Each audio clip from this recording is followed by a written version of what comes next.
That is 1,000,000% something I would say to a child. I would think it.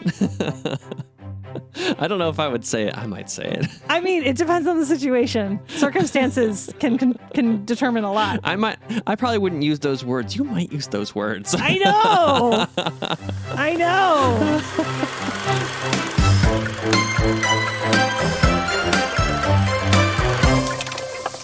Hello and welcome to Steam Powered Movies. Hello, I'm Mike, and I'm here with my co-host. Hello, everyone. My name is Dana Fraedrich. I am a steampunk fantasy author. I'm also an educator, a maker, a podcaster, obviously. Doer of many things. Many things. And this podcast is where we watch a steampunk or steampunk adjacent film, and then we talk about it. And this is the talking part. Okay, go talk. So today we watched The Wild Robot. Yeah. Now, okay, I always think it's important in these little kind of one-offs to talk about, like, why did we choose this? Yeah, because this is not steampunk. But maybe some other kind of punk. Okay, so yeah, you had said solarpunk when we talked about this. Yeah, and like I hadn't seen it, so no, I was same. going on limited information. And I know you had like kind of Googled it. Yes. Because for the listeners at home, we do try to like come into these pretty cold. As much as possible. Yeah. And, I mean, of course, unless it's something we've seen before. But yeah, if it's a new film, I mean, that's my style is I like to know as little as possible. Right. If someone just tells me, hey, this is a good movie, you should watch it. I want to have like the full experience of discovering what it's about as I'm watching it. That's my favorite way to do things. I've come around on your way, though. I do like want to know I'm probably going to have a good time. Yeah. You want to know that it's at least something that's up your alley. Yeah. Like you will watch previews more than I will. Right. So in regards to solarpunk, I have the definition pulled up. Okay. Because I also like I wasn't really super familiar with it. Like I knew it was like sort of a positive spin as far as like the punk subgenres go, and that like we're more concerned with ecology and trying to reverse climate change, things like that. Like the solar part of it is more positive. Gotcha. Okay. So this is the definition. All right. Here we go. Solarpunk is a literary, artistic, and social movement close to the hope punk movement. Hope punk, something else I didn't know existed. Okay, Gonna have to look into that. I like it. Anyway, close to the hope punk movement that envisions and works towards actualizing a sustainable future interconnected with nature and community. The solar represents solar energy as a renewable energy source and an optimistic vision of the future that rejects climate doomerism, while the punk refers to do-it-yourself and counter-cultural, post-capitalist, and sometimes decolonial aspects of creating such a future. Wow. Yeah. There's a lot in there. I know. I really like it, though. It sounds... This is the sort of, like, genre fiction that, like, I get really excited about. Yeah. Yeah, so this movie... I could see a lot of those things in here. It does seem like the main power source is solar. They mentioned the robot works off its solar panels or whatever.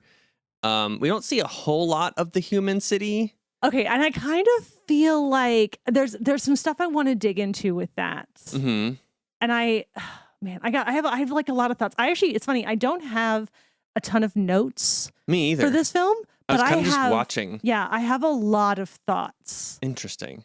Okay, so I wrote down that like this film kind of reminds me of WALL-E in that like we don't see humans until like well into the film, for one thing. Yep. And also kind of like WALL-E, it is giving vibes of like everything is better when humans aren't present.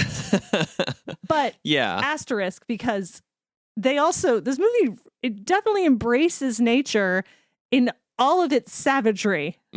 Like, it was kind of like watching a nature documentary, but like not edited. It was a little edited. I mean, it was a little edited. But like when you watch like a David Attenborough special or something, like usually, not always, I've seen a couple that are not like this, but often they'll build a somewhat hopeful narrative, unless, and I can't remember which one it was, they're trying to really drive home, it's getting really bad, guys. It's getting super bad. I watched a bunch of, actually, I'm not going to say that on here because this is a hopeful podcast. And what I was about to say is actually really dark. Okay. So never mind. Okay. Yeah. We will just keep that in the dark corner. Right. We'll talk about the hopefulness. I think this film, it talked about like not being climate doomerist. Yeah. Being like solar is a hopeful thing that can save our future. Right. Which it's interesting how this movie rides the line where it shows that. It shows like the human city that has survived and what we see glimpses of like a falling apart Earth ecology. I have so many thoughts on the human civilization. So we see those glimpses that like stuff's falling apart and maybe like this solar city is humanity's refuge. But also we see the island where it's like, no, let nature do its thing. And that's like the counterculture of this movie is the island culture. And they're like, yeah, robots bad. Like or at least like the corporate robots and whatever the corporate agenda is bad. But the corporation's also the thing that's like kind of saving the humans. So it's an interesting like back and forth there. Or not back and forth, but just like juxtaposed positions. Okay. You're giving me a look like you saw something differently than I did. I did a bit. At least I feel like I did. Tell me if you also saw this. No, go for it. So they did a really good job in this film, I think, of like very subtly letting you know how bad it is. So remember, I had you go back when we were watching the credits. The Golden Gate Bridge was underwater. That was in the middle of the film too. Yeah, and I missed it the first time, and then I saw it again because I thought something looked weird the first time, but I like couldn't figure it out. And then when it was during the migration, where they were the geese were flying. Yeah, and so you see, that's where you like see glimpses of like the human part of the world. Yeah, or what's so left like of it. Okay, ice caps have definitely melted. So like the Golden Gate Bridge is underwater. And there was like a dome, like a terraforming dome over like the human population. And when like it was coming in, it was like your whole life, like really strictly regulated. And so the human part of this to me actually felt really dystopian. Yeah. Yeah. Okay. So you did get that too. Yeah. Okay. A bit. Yeah. Yeah. But also like is saving humanity by having the robots be productive and having this dome, like it's the one way you're surviving. But yeah, it's a bit dystopian. I don't actually mind the robots part.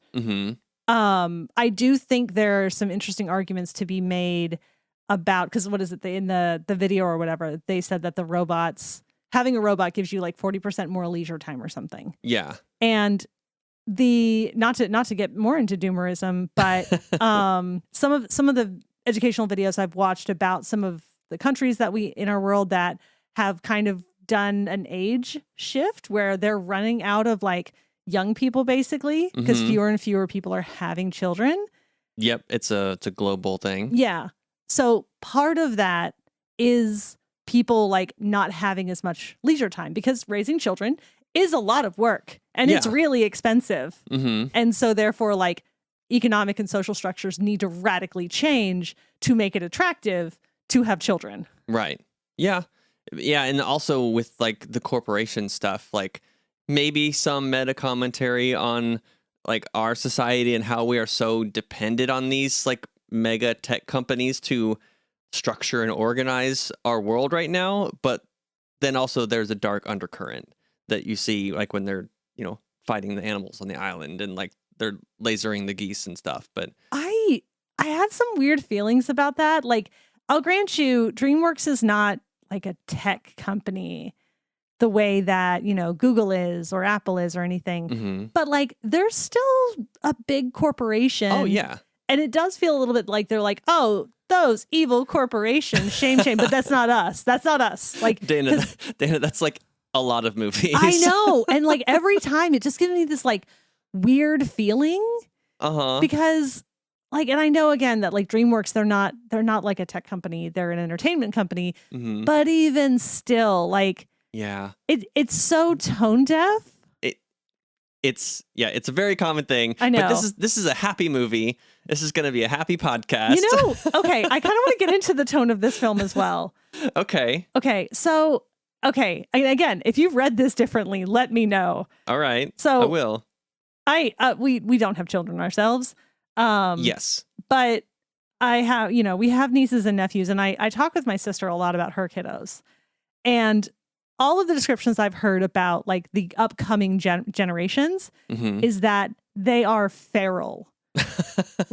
they know the absolute, like, you're gonna have to bleep this out, but the absolute show they're getting into. Okay. And therefore, like, it has made them jaded well before their years. And I've heard similar stories. I kind of am getting that in like the vibe of this film.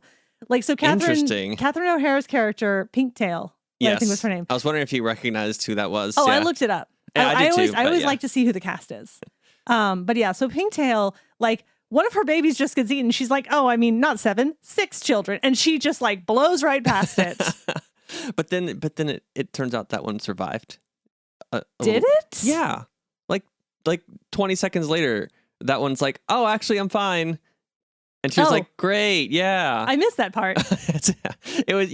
Yay. But even still, like, her reaction. Right. Yeah. Yeah. It was very, very cold and calculated. So it did feel kind of zeitgeisty, like just the mood of this movie. I mean, the possum family in general was like pretty dark outlook. They were like, oh, we didn't pretend to die well enough. We're going to die for real now. Oh, well. But also, like, everyone is on this island is in a fight for their lives. Mm-hmm. Like, everyone on this island is basically like, we might die at any moment. And so, like, it just felt very zeitgeisty. The fox is like, no, you shouldn't trust me. I might eat him. Yeah. Until they all become friends. Mm-hmm. And then it's great. And I mean, there is that sort of weird thing of like, eventually y'all are going to have to be eating some of the rest of you. That's just going to have to be how it is, because some of you are carnivores. I don't know if I got the same kind of pessimistic tone that you're getting there. Okay. I got more of a showing in the beginning that, like, these are the natural human traits, how these animals are behaving. Mm-hmm. And, maybe it's best for us to try to unlearn some of those things to get along better. And to quote it, maybe kindness is a survival skill. I do like that line. And I got that part. Like, I got that bit of the message.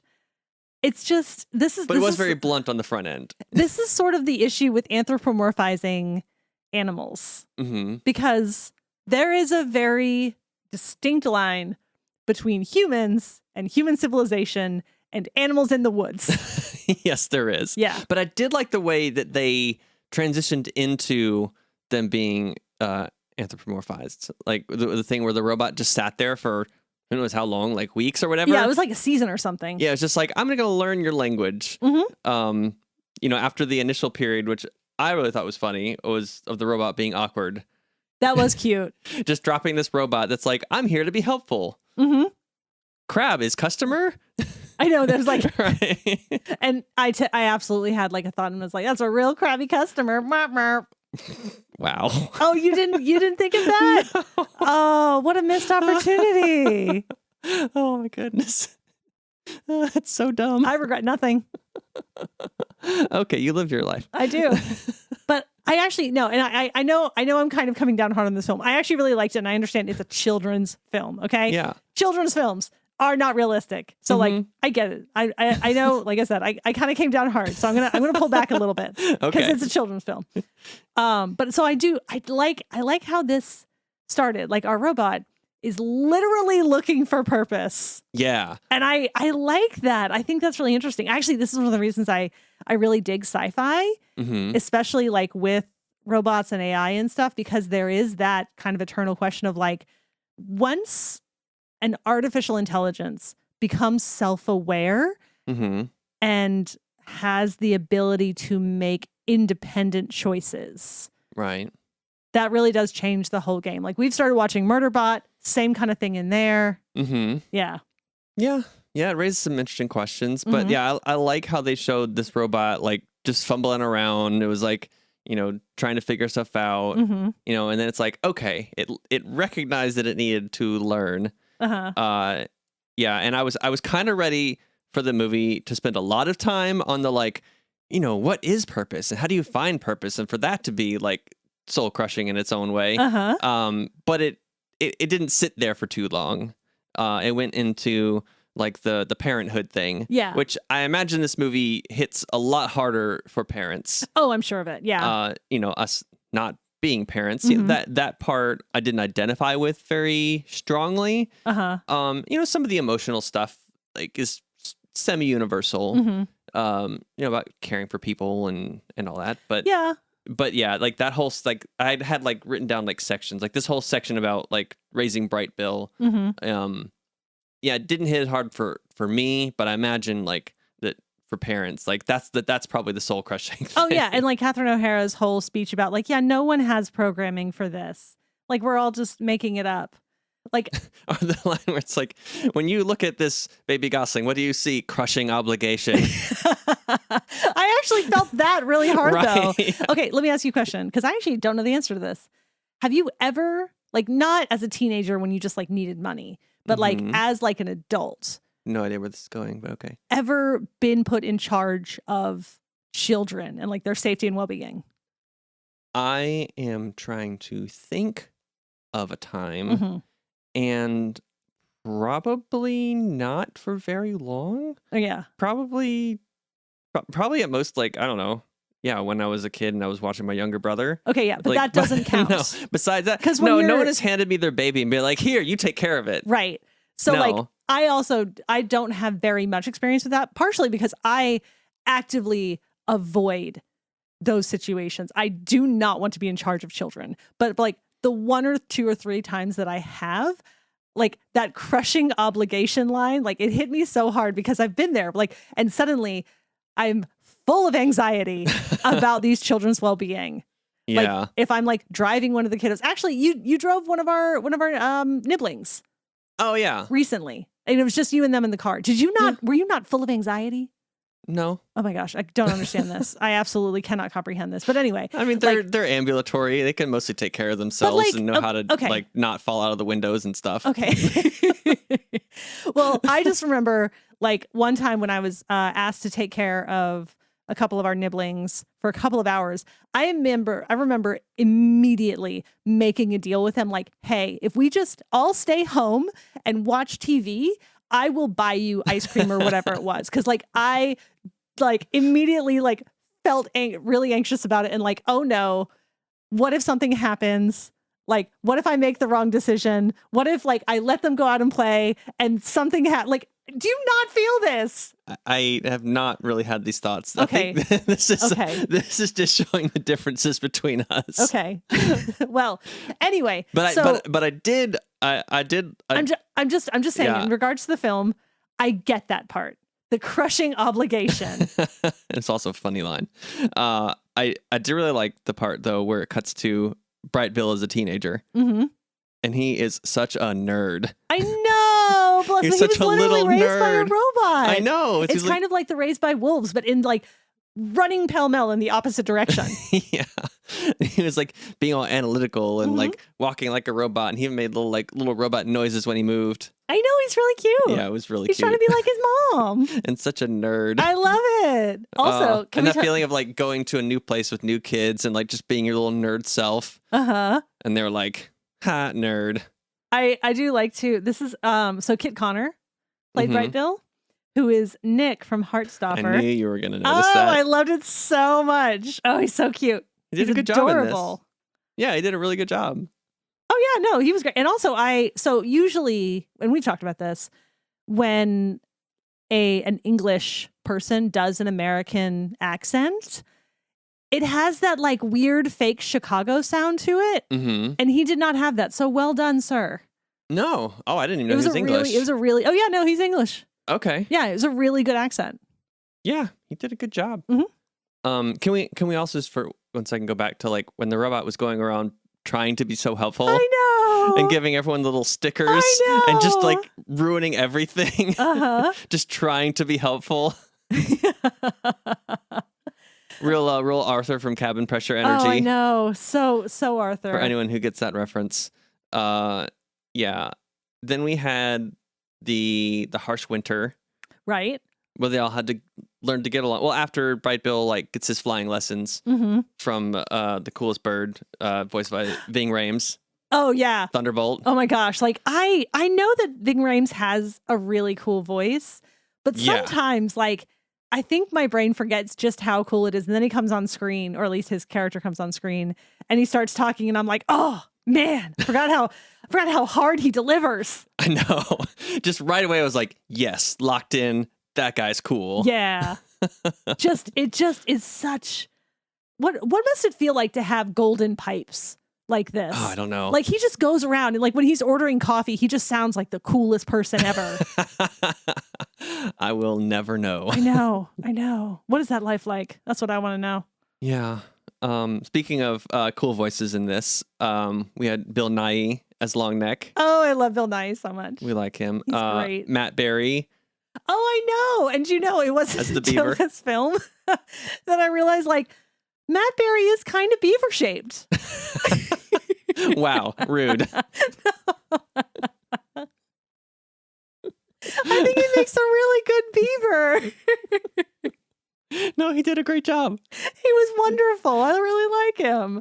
I mean that as a compliment. Sure you do. He's friend-shaped. He's very round, yes. Yeah, he's friend-shaped. Not friend-shaped was Mark Hamill's character. Oh, Thorn. I don't know. He's, he was also round. But pointy. He just had like Very the pointy pointy. bits on the claws and the teeth. Yeah, very pointy. Yeah. And then to round it out for the well-known people, we had Lupita Nyong'o. Oh, yeah. Playing As Roz. And Yeah. then Pedro Pascal as the fox. Okay, I know I should know this. Okay. What else has he been in? I know he's huge. He's really famous. Yeah, like The Last of Us is his really big thing right now. Oh, is he the main? He's the main in that. Oh, okay. Well, I've never seen it. So Yeah, and also The Mandalorian. Mm-hmm. He's the main character in that too. Oh, okay. I don't. Which you don't see his face for most of it, but Uh-huh. his voice, Gotcha. And I think he was in the suit for most of it too. He was actually on set, but like Mm-hmm. you don't see his face. Right. So yeah, they all did great. Mhm. Sounded great. And then I don't know. I don't feel like there was like a whole lot of plot to this movie. Maybe one of the reasons I didn't have a lot of notes, Mhm. but there's they all learn to get along, and then they all work together fighting the corporation at the end. Yeah, I mean, It's kind of the rest of it. I actually, when it comes to the structure of this film, I find it really interesting that like we don't see Bright Bill for a lot of it. And I think obviously that's because this isn't his story. It's Roz's story. Yeah. But I do think that is uncommon for a lot of animated films because generally children will relate to like the child character. Mm-hmm. And I do think it was kind of risky. And I think it was the right choice for them to then remove the child character for a while. But also Roz is kind of childlike in her own way, even though she is like the mom. Yeah. I think that was a really interesting choice. I like it. Like, I think that really shows that the story writers were thinking about who is this emotional focus on. Mm-hmm. And I think that's important. Yeah. I want to talk about the animation. Yes. We've talked we on this podcast we've talked about animation before because I really like the way stuff is drawn. I like the choices that people make. Mm-hmm. And this was interesting. Like I was watching like the fur textures and stuff. Mm-hmm. And because like in we've the first seen, two shots, you get some like up close of these otters swimming around and stuff. Yeah. And like in Monsters Inc., which I think that was Pixar, not DreamWorks. Yeah, And I can't Pixar. remember I don't remember how much crossovers between the two, but anyway, like in Monsters Inc., for instance, like you saw all the like individual hairs on like Sully's coat and stuff. Whereas this, I don't think impressionistic is quite the right Mm-hmm. word, but like some of the animations look like gouache paintings. Yeah. I also really like the style of it. I thought it was interesting and kind of unique. They weren't going full realism. Yeah. Right. They weren't trying to make it look totally real, which would have been weird tonally. Yeah. But also like pretty realistic in how some things like looked and how things moved. Yeah. It reminded me a bit of the style, sort of similar to Into the Spider-Verse, the Spider-Man. Interesting. But with a twist, like with a little bit of different twist. So like Okay. that one, it's got sort of like a hand drawn, but like realism as far as like the characters, like shapes and features and stuff. Mm-hmm. But then there's like this hand drawn like outline style thrown kind of on top of it, right? To make it look like comic book, square cell drawings, right? Whereas I felt like the overlay was more like watercolor or painting strokes. You're talking about like looking sort of impressionistic-ish. Yeah, and gouache is, I think it's, as far as like mediums go, I think gouache is oil based. So it's that, like, it's obviously like computer generated animation that they're working with, but this overlay of trying to be like paint, like scenery painting ish. And it did kind of go in and out for different scenes depending on like what was happening. Like I noticed some scenes where it was all like very detailed and crisp, and then other scenes where maybe there's like a lot of motion or something crazy is going on where like the center of the screen was really focused and crisp and maybe the edges were blurry or washed out. So there was a lot of attention to the visual style going along with what was happening in the scene, which I thought was really well done. Yeah, I would love to sit in on some of those creative meetings where they're just figuring out like, what is our visual style? Why are we choosing this? Like, what are we trying to emote, for lack of a better word, like in whatever visual style like they're talking about? Like that to me is fascinating. Yeah. I mean, it's an art form. It is for real. Like I struggle with kind of like fine art conversations that are like so kind of like, I don't know, some of that stuff that feels like we're kind of making it up as we go. Whereas like all of these choices that like we're talking about and like that these the creators made, they're doing jobs, but like jobs that are reaching out to the human experience to like touch you in a certain way, if that makes sense. Yeah. No, and I agree. I find that really cool and interesting. And maybe that other kind of art that doesn't reach you, maybe that reaches some people. Oh, I know it does. Yeah, but I don't know how to connect with it. Same. Yeah, and maybe one of the cool things about art, like different strokes for different folks. Oh my gosh. Now you're doing it. I got your back. We've definitely like ticked our pun boxes. I punned back. Yeah. I also this is just completely like a Dana thing. I love that they've done the basalt cliffs. I think basalt formations are fascinating because they're really geometric. Like they look fake. Yeah. Because of how regular they are. It's crazy. And that was another cool thing that I think that particular setting where there were parts where it was really detailed and crisp looking and other parts where it was like kind of washed out depending on your perspective. Yeah. And like what was being centered. Really interesting style. Really, really nice to look at. I was saying, most of the time I just sat there watching the movie. Oh, yeah. I wasn't taking many notes. Usually I'm like jotting down thoughts or like jokes or whatever. Yeah. But I was just like in it. I was just there. Oh, It was. Yeah, I think this is a film that like it made me think and feel a lot of things, which I love. I mean, not to say that like I don't enjoy like some big dumb fun once in a while. Right. Where you're just like sitting there eating popcorn and going like, wow, these people are dumb. Those are also fun. Yeah. But I really like a movie like this that gets all up in my heart and my brain. Yeah. No, and I think it did that. I think it moved a little bit quickly in spots. Like I was a little bit confused by like how quick the pace for the first, let's say, half of the film was. It seemed like some of that could have been drawn out more, like the back and forth between what's his face, Bright Bill and Roz, and them learning their dynamic and him growing up and stuff. Yeah. It seemed a little bit quick, but then I think it's because there was other stuff they wanted to get to. Yeah. To tell the whole arc of them, and then also of the community coming together too. That's exactly what I was going to say, was that like, yes, this is a story about Roz learning how to like find her heart, and Bright Bill kind of finding his place in the world, but also like the larger community around them. And I think that movies have only kind of started getting into that. Like I think there was a long period of where movies like you kind of had like, for lack of a better word, kind of like your like savior character, and everyone kind of gets behind them.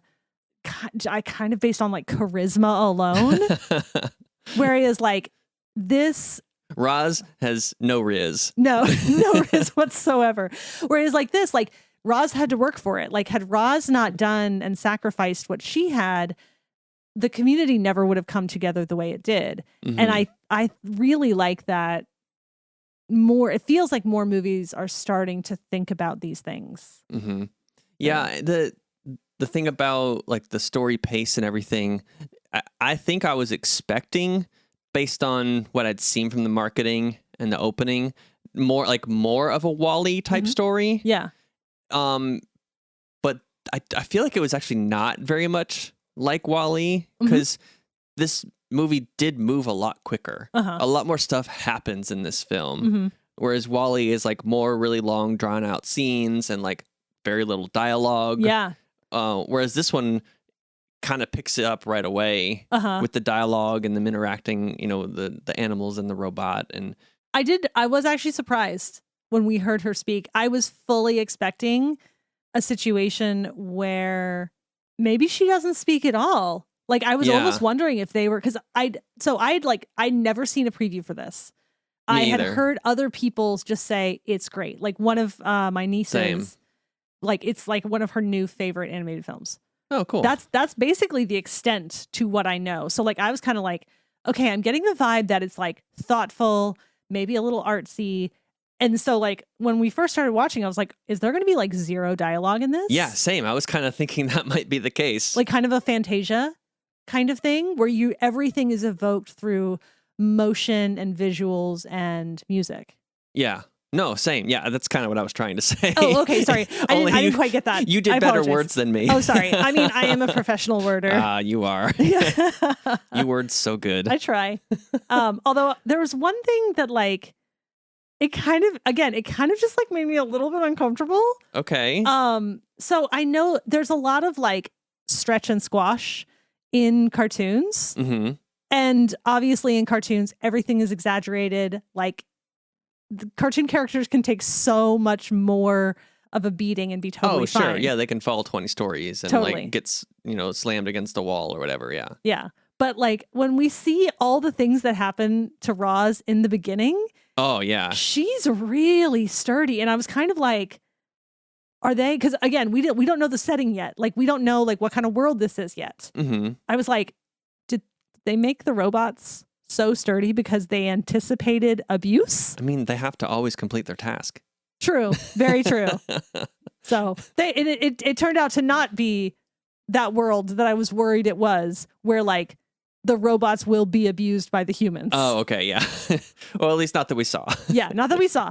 No, that world was bright and shiny from what we could see. In its own way. But there was a dark underbelly. No, we're not talking about that. I'm not doing that. Yeah. So that was the only thing that kind of like made me a little bit uncomfortable. But then like when I realized like, okay, we're not in that world, like I was just like, okay, this is just for the cause of the movie. Yeah, it did go a little more cartoony in some of the action. Yeah. Than like a Wall-E or something like that, like a Pixar or whatever. Right. So yeah, that not going, again, it went with the art style of like not going full realism, having some cartoony elements so you could do some of those stretch and squash and take some extra abuse and things like that. Yeah. But they also like Roz had to not be like full power. True. Too. That's true. For the story to really work. Yeah. I also really like I felt really connected to Roz when she says your inefficient participation is slowing us down, because that is 1,000,000% something I would say to a child. I would think it. I don't know if I would say it. I might say it. I mean, it depends on the situation. Circumstances can determine a lot. I probably wouldn't use those words. You might use those words. I know. This movie just calling you out. Not right. I feel seen and also attacked. So anyway, do we think this is solarpunk? I mean, not that we have to put everything that's what we into started nice- talking about. Yeah, yeah, yeah. This whole thing. We're coming full circle. Yeah. So not that we have to put everything into like nice tidy boxes and put like little clear labels on everything because genres bleed into each other all the time. Mm-hmm. But do we think this is solarpunk? I mean, based on my limited knowledge Mm-hmm. and no authority, Mm-hmm. based on the description you read me, I would say yes. Okay. That's all I have to go on. So I mean, it didn't focus much on like the tech Mm-hmm. and futuristic elements. They were background. Yeah. But that's the case for a lot of these, like even steampunk films we talk about, where it's kind of the backdrop Yeah. No, I get to that. whatever story is happening, Uh-huh. and it's at least somewhat important to the story. Mhm. You know, as to why these robots exist. You know, and why the climate is changing. You know, with the extra harsh winter, that was actually kind of mentioned, like, oh, this is like the harshest winter we've had or something. Right. It's really bad this year. You know, we might lose all these animals, so they had to like come together. So I think there's enough elements in the setting that impact the story Uh-huh. to qualify. Yeah.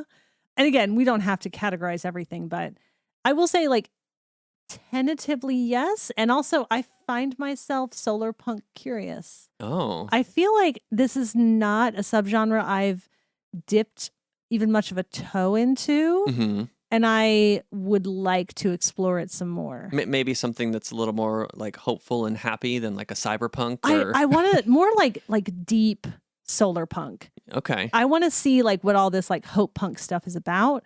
Like I want to explore like all of that. It's really interesting to me because as I've mentioned previously, like I tend to always end my stories with hope. hmm Like recently I wrote that eco flash fiction story for the Vanderbilt affiliated yeah. anthology. Yep. And it kind of focuses on the fact that like this was a hard won battle with this like little mechanical crayfish and like what it's giving to humanity, but like humanity is on the upswing.